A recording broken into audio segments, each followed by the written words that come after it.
Olá, amigos. Olá, amigas. É um prazer e uma alegria estar aqui gravando esse vídeo para vocês. E o tema de hoje que eu trago é tolerância. Por que que esse tema é importante e o que nós vamos falar no dia de hoje sobre tolerância? Então, eu dividi essa aula em especificidades e definição. Nós vamos entender o que é tolerância e como é que se especifica a tolerância. Nós vamos falar sobre os pressupostos da tolerância, o que é necessário para que a tolerância possa ser praticada, e nós vamos falar sobre limites. E esse é um assunto que eu reservei para o final, por entender ser muito importante dentro da especificidade e das definições importantes da tolerância.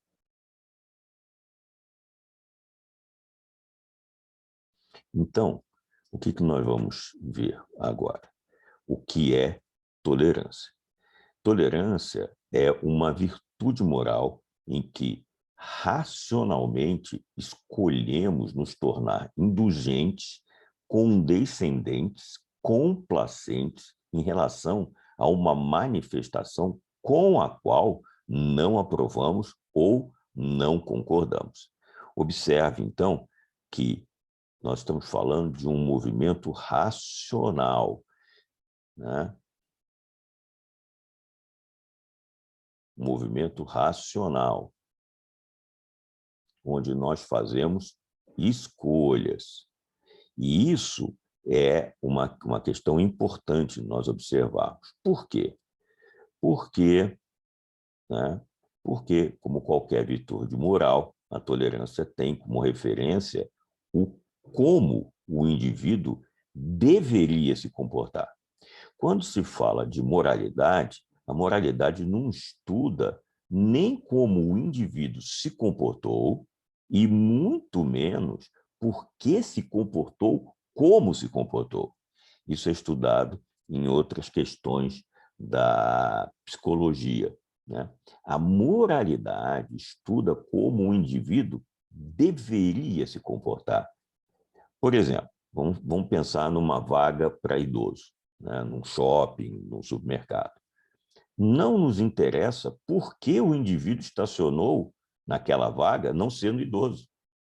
Ou como o motorista não idoso se comportou, né, ao estacionar. Quer dizer, como o motorista fez para estacionar, né, e nem por que ele fez isso.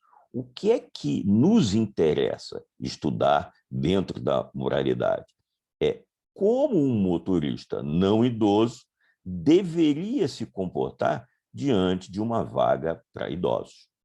Eu acho que você entendeu. Eu não quero saber por quê nem como. Eu quero dizer, a moralidade diz, olha, quando você vir uma vaga para idoso, você não estaciona.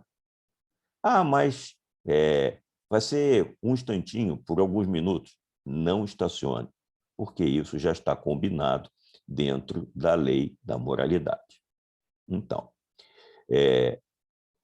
Voltaire tem uma frase que dizem que é dele, outros não atribuem a ele, mas a frase, mais ou menos, quer dizer o seguinte: eu não estou de acordo com aquilo que você diz, ou seja, não só o que você diz, na forma como que você se manifesta, né?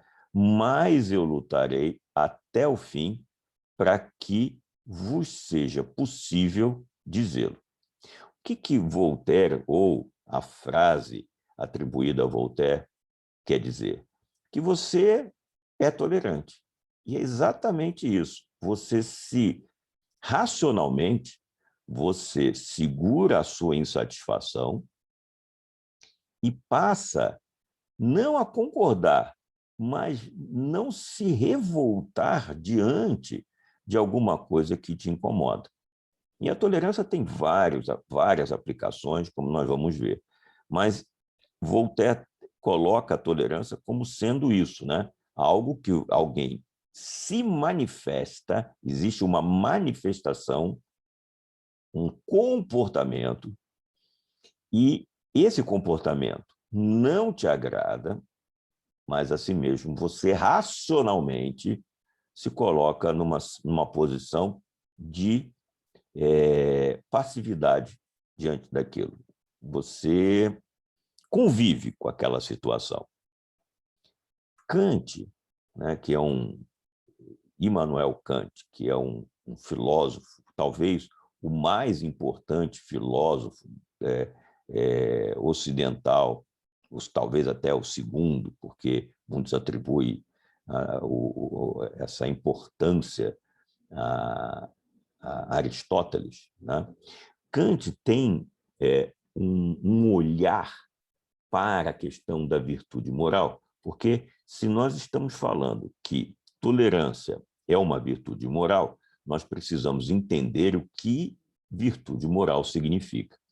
E eu gosto de explicar virtude moral pelo olhar de Kant. E Kant, ele faz uma comparação, ele se apropria de um sentimento protetivo do ser humano, porque nós temos três sentimentos protetivos. Nós temos o medo, a dor e o amor, são os nossos três sentimentos protetivos da humanidade e nosso, propriamente dito. Então, por exemplo, o medo é uma história que a nossa mente conta para o nosso corpo, dizendo que há possibilidade de que o nosso corpo venha a ser destruído caso o corpo permaneça interessado em fazer o que está fazendo, vivendo a situação que está vivendo. Ou seja, o medo não é uma verdade, não é uma realidade, não necessariamente uma realidade. O medo é uma história, uma possibilidade. O corpo ainda não está sendo destruído, poderá nem vir a ser destruído, mas o medo alerta ao corpo que existe essa possibilidade. Já a dor é diferente. É um sentimento protetivo que informa que, naquele instante, está ocorrendo a destruição do corpo. Ou seja, é uma verdade e o corpo reage instantaneamente para deixar de ser destruído. Por exemplo, você encosta sem querer a mão numa panela quente, a dor te informa, suas células estão sendo mortas, e a pessoa retira a mão com rapidez. Então, existe uma diferença entre o medo e a dor. Eu posso provocar medo e posso provocar dor, mas o amor não pode ser provocado. O amor é um sentimento protetivo que vai surgir quando ele bem entende e vai nos deixar quando ele bem quiser, sem nos dar, sem nos pedir licença. O amor é um sentimento protetivo, porque sem ele, sem o amor, nós nos destruiríamos uns aos outros. Por exemplo, não cuidaríamos dos nossos filhos, não cuidaríamos das outras pessoas. O amor, ele inibe o ego, e o nosso ego é egoísta, o nosso ego é desejante, e isso nos tornaria verdadeiros animais irracionais, vivendo e não protegendo a nossa própria espécie. Então, o amor é um sentimento protetivo que surge em defesa da preservação da espécie. O que Kant fez? Kant disse o seguinte: quem ama, cuida. E, ao cuidar, ele é essa pessoa que cuida, né, que se afasta para cuidar do outro, que afasta o ego, que afasta os seus desejos, que afasta o seu prazer, né? Ele coloca, mesmo com dor, ele coloca os seus serviços para um outro, né, que é diferente. Então, quem vive o amor, quem é acometido pelo amor, ele é virtudinalmente moral. Ou seja, ele pratica as virtudes morais. Ele cuida, ele não trai, ele respeita, ele é generoso. Tudo isso, ele dá as coisas, ele abre mão. Então, quem ama pratica as virtudes morais. E quem não ama? Ele tem que ser um crápula? Ele tem que agredir? Ele tem que matar? Não. Ele pode vivenciar as virtudes morais. Então, quem ama não pratica virtudes morais, é amoroso. Quem não ama pode imitar os comportamentos de quem ama sem o amor. Então, é muito importante que nós entendamos o seguinte: o amor nada mais é do que um modelo que pessoas que não amam podem usar para se relacionar com outras pessoas. Então, uma pessoa que não ama pode ser generosa, pode ser fiel, pode ser respeitosa, pode cuidar das outras pessoas racionalmente pensando. Então, o amor, ele é um sentimento, ele acontece por sentimento. E a virtude moral acontece por razão, por pensamento. Então, isso é como Kant entende a virtude moral, é a imitação dos comportamentos de quem ama sem amor. Já que não ama, se comporte como se amasse. Né?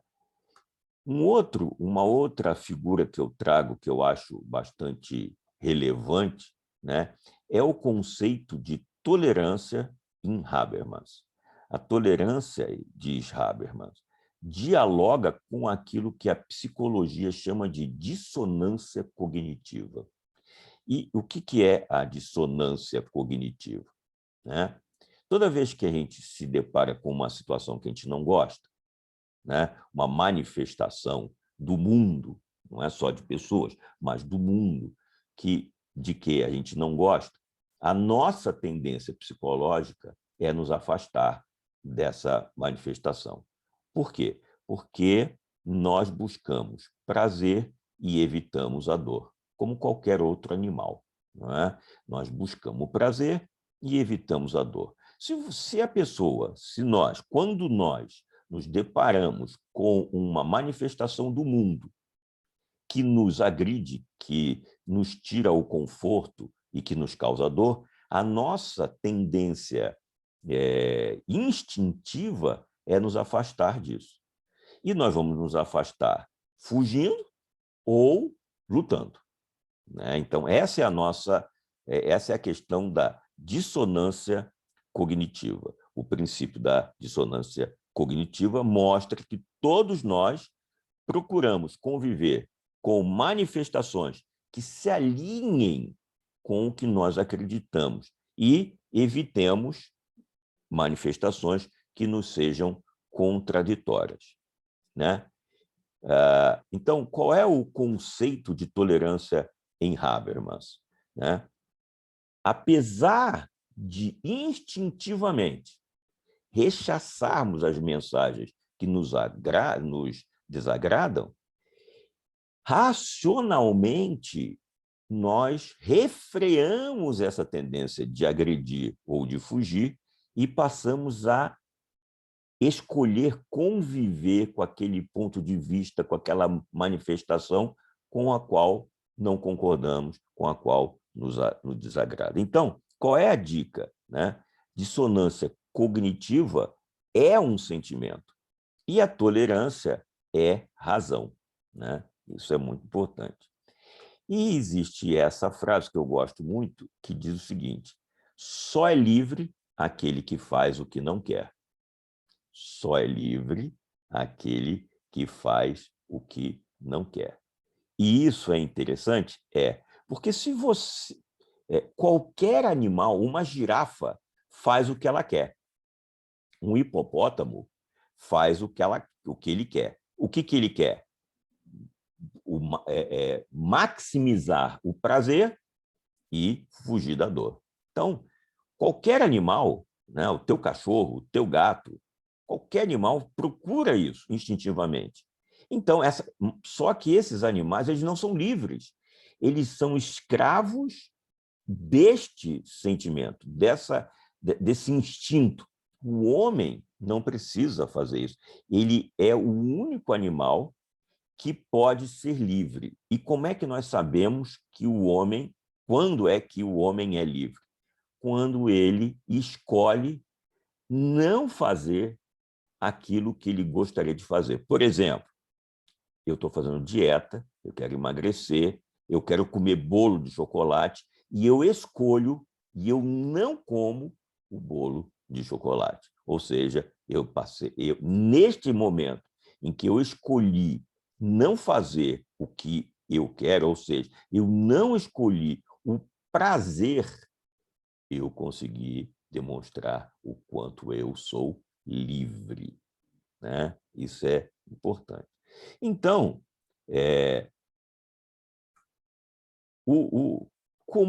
quais são os pressupostos da tolerância? Apresentado toda essa contextualização, quais são os pressupostos da tolerância? Né? Só existe a possibilidade de sermos tolerantes em relação à conduta humana. Né? Eu não posso... uma conduta humana de outra pessoa. Eu não posso dizer que eu sou tolerante comigo mesmo. Eu sou muito tolerante comigo mesmo. Poeticamente, isso é possível. Isso aí é um salvo-conduto poético. Mas, filosoficamente, isso é uma impossibilidade. Eu não posso ser tolerante comigo. Eu só posso ser tolerante com a manifestação do outro. Então, eu presencio uma manifestação, e essa manifestação ela pode se referir diretamente a mim, né? a influenciar a mim, ou influenciar outras pessoas. Então, só existe a possibilidade de sermos tolerantes em relação a uma conduta humana de outra pessoa. Né? Outro pressuposto da tolerância é que só há tolerância diante de manifestação que poderia ser outra. Ou seja, se a outra pessoa não teria condição de ter outro tipo de comportamento, eu não posso me dizer tolerante. Eu só tenho que aceitar. É uma condição. Por exemplo, eu não posso... Uma criança vomita no tapete da sua sala. É uma festa. Uma criança vomita no tapete da sua sala. Aí você diz, eu sou muito tolerante com essa criança. Não, você não é tolerante com ela, porque vomitar não é uma manifestação que a criança poderia ter outra. Acontece. Então, você não pode dizer, eu sou tolerante. Não, você está diante de uma situação inexorável. Então, eu só posso ser tolerante se a pessoa que se manifeste, se aquele ser que se manifesta, pudesse ter outro tipo de atitude. Não tendo a possibilidade da escolha, não existe a tolerância. Tolerância é diante de uma manifestação em que você diz assim, poxa, essa pessoa poderia ter feito diferente do que fez. Então, se não há esse tipo de possibilidade, também não há tolerância. Né? Outro pressuposto da tolerância. Só há tolerância se puder haver intolerância. E essa é uma situação bastante interessante. Né? Eu não posso me dizer tolerante se eu próprio não puder ser intolerante. Né? Por exemplo, o Anderson Silva me fecha no trânsito.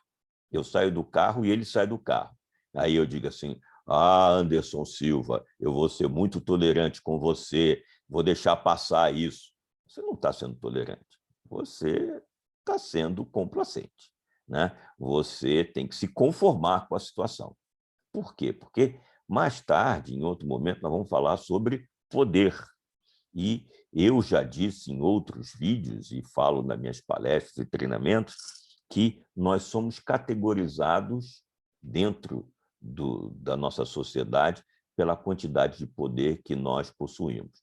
E, diante do Anderson Silva, na situação de animosidade, você tem menos poder do que o Anderson Silva. Então, se você tem menos poder do que a pessoa que se manifesta, você não pode se dizer tolerante, você tem que se dizer conformado, né? É isso que eu tenho para hoje, então não tenho como ser. Se eu puder ser intolerante, então eu posso escolher ser tolerante. Por exemplo, o pai com um filho pequeno pode ser tolerante porque ele pode ser intolerante. O chefe pode ser tolerante porque ele pode ser intolerante com o seu liderado. Toda vez que eu tenho poder de escolher entre ser tolerante ou intolerante, aí eu posso usar a tolerância. Existe a possibilidade de haver tolerância. Eu acho que você entendeu bem. E existe agora também a diferença entre tolerância e paciência, né? Tolerância é você escolher aguardar, escolher, porque você tem opção. Tolerância é quando você tem opção para ser intolerante. Então, eu opto pela tolerância. Agora, paciência é quando você não tem essa opção. É uma situação, por exemplo, você está no aeroporto, o avião atrasa, a única coisa que você pode fazer é ser paciente e esperar que o avião chegue. Porque se você tem poder para ser intolerante com esse atraso, então você pode pegar uma passagem de um avião particular para você, e aí você vai embora. Então, se você não tem poder para ser intolerante, né, você não pratica a tolerância e, na verdade, você acaba tendo paciência, né? Então, isso é muito importante. Existe uma diferença entre ser tolerante e ser paciente. Componentes da tolerância. Então, quando você está no relacionamento, eu criei, né, dentro das minhas palestras, 4 componentes para praticar a tolerância. A primeira é a resiliência, a segunda, a compaixão, a terceira, perdão e assertividade. Vamos ver cada uma dessas por si, né? Resiliência, né? O que é resiliência? E por que eu digo que é importante? Resiliência é a rapidez com que nós nos recobramos da adversidade. Quer dizer, você recebe um choque, você vive uma dissonância cognitiva e você rapidamente se recobra desse choque, né? Existem pessoas que se recuperam mais rápido, outro mais devagar. Então, o que é resiliência no contexto da tolerância que eu uso? É a habilidade para retomar a calma depois do choque. Você sofreu um impacto, né? Você viveu aquele momento de insatisfação, isso tirou a sua paz num nível qualquer, e aí você, por usar a resiliência, você consegue retomar a calma depois daquele choque, né? O segundo ponto é a compaixão. A compaixão é a habilidade de sentir simpatia com a tragédia pessoal de outrem, ou seja, acompanhando o desejo de minorá-la. O que é compaixão? Você aceita, consegue racionalmente aceitar, simpatizar com aquela pessoa e dizer assim, poxa, essa pessoa não tinha outra coisa para apresentar. Quer dizer, a pessoa se manifestou do jeito que se manifestou, porque ela não teria outra forma de fazê-lo, né? Então, compaixão é a habilidade de entender que a pessoa que se comportou, que se manifestou e que te causou insatisfação, não teria outra situação, outra possibilidade de fazer aquilo. Então, eu me compadeço daquela pessoa. Depois, eu tenho que aplicar o perdão. E o perdão não é para perdoar a pessoa que se comportou, mas perdoar para que eu ressignifique aquela ocorrência de forma que bloqueie a mágoa ou o ressentimento. Ou seja, eu vivenciei um confronto, eu vivi uma dissonância cognitiva, então agora eu preciso perdoar, mas perdoar no sentido de não permanecer sendo vítima daquele algoz. Então eu perdoo psicologicamente, dizendo, tudo bem, eu te perdoo, deixa para lá. Não que eu concorde, não que eu passe a concordar com aquela pessoa, mas, em realidade, eu passo a esquecer. Deixa para lá. Então, eu volto, eu não só volto à calma com a resiliência, mas não fico remoendo. O perdão é para eu não ficar remoendo, para não ficar ressentindo aquilo que eu senti provocado pelaquela pessoa. E, finalmente, né, nós vamos ter a assertividade. Assertividade é uma postura comportamental diante das pessoas ou das situações, sendo firme e direto, sem sentir ou causar constrangimento. Nem eu me sinto constrangido, nem eu gero constrangimento. E no sentido de quê? De tomar uma atitude, né?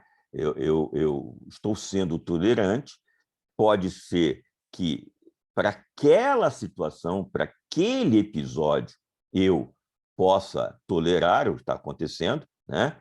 Mas eu, sem ofender, de maneira objetiva, clara, transparente, eu comunico a quem me ofendeu, a quem me constrangeu, que nós precisamos encontrar uma outra forma de nos relacionarmos. Eu não vou ficar aceitando e permitindo, sendo complacente com aquele tipo de comportamento ad eterno. Aquilo não é uma coisa com a qual eu concorde, com a qual eu esteja disposto a vivenciar mais de uma vez. Então, assertividade é para resolver com quem se manifesta e que causa algum desconforto a mim, uma solução para aquele impasse.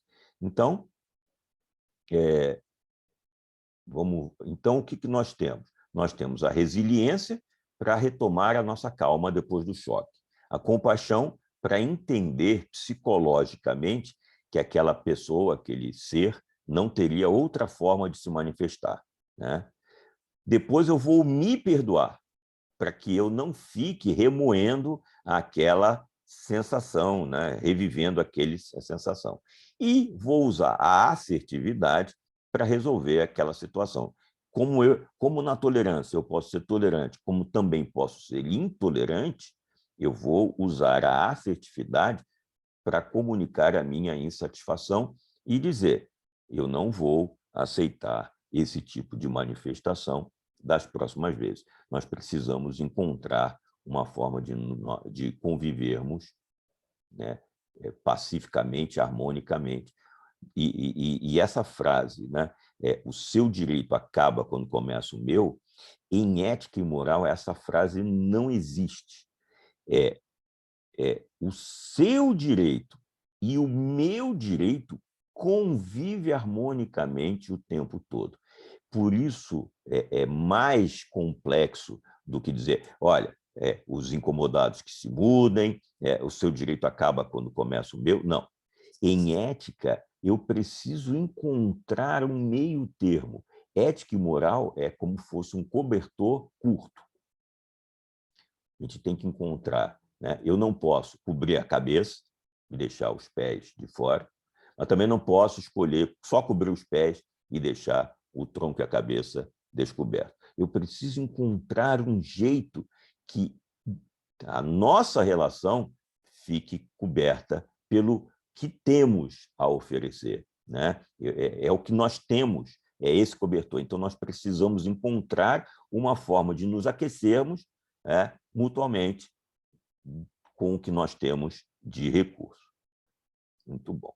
Agora, chega um momento que eu acho bem crítico da nossa discussão, né? Eu espero que vocês estejam gostando do que está sendo apresentado e consigam perceber a importância, a relevância, a atualidade desse assunto nesse momento que nós estamos vivendo. Existem os limites da tolerância, né? Por que eu vou sugerir uma reflexão sobre limites? É porque você pode pensar que tolerância é uma virtude moral que não possui limites. E pela apresentação ao longo desse vídeo, você já percebeu que existe um momento de assertividade, né? Eu tenho um momento em que eu vou definir até quando eu vou aceitar a manifestação do outro. Então, existe um limite. Tolerância, existe um limite. Então, Karl Popper, né, ele fala sobre, ele diz o seguinte: a tolerância ilimitada e restrita e ilimitada leva ao desaparecimento da tolerância. Por quê? Por tudo que nós já vimos, né? Se o tempo todo eu sou tolerante, se o tempo todo eu aceito a manifestação do outro, então, na verdade, eu não tenho tolerância nenhuma, eu só aceito, eu vou aceitando as condições. Então, para que haja a virtude moral da tolerância, nós precisamos entender que ela não é irrestrita e ilimitada. Existe um limite para o uso da tolerância. Então, vamos colocar um exemplo aqui.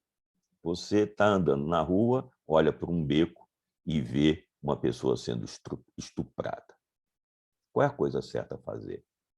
E lembrando que você, nessa situação, você tem poder de ser tolerante ou intolerante.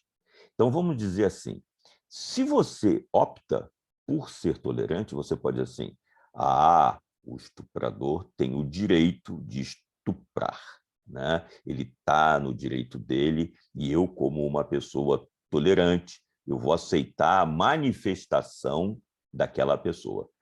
E aí eu volto a dizer, existem dois tipos de tolerância, né? Dois pontos de aplicação.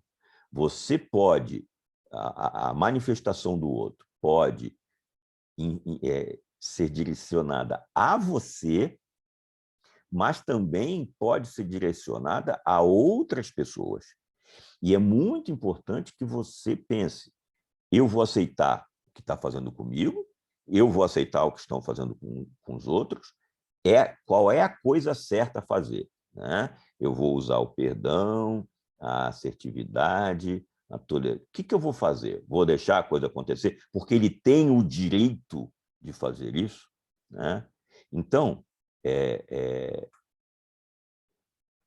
fica evidente que, se você for tolerante com tudo, você está assinando embaixo todas e quaisquer barbaridades que o homem possa cometer sobre o mundo. E o mundo pode ser outras pessoas e você também, né? Lembre-se, tolerância só é virtude moral quando você se obriga a aceitar o comportamento de alguém. E se obriga quando você tem a possibilidade de se indignar com o que está acontecendo e assertivamente tomar uma providência para que aquela manifestação, aquele comportamento, aquele pensamento não permaneça, ele acabe, né? Então, existe toda essa questão do limite, até onde nós vamos aceitar sem nos indignarmos que haja manifestação de outra pessoa que interfira com a nossa vida ou com a vida de outras pessoas. Tolerância, ela gera uma indignação. E, por opção racional, eu aceito vivenciar aquele momento, mas eu estou indignado. Se eu vou aceitando, né, o que acontece? Na verdade, se eu não uso um limite, né, a tolerância deixa de ser uma virtude e passa a fazer parte e faz de você cúmplice daquela situação.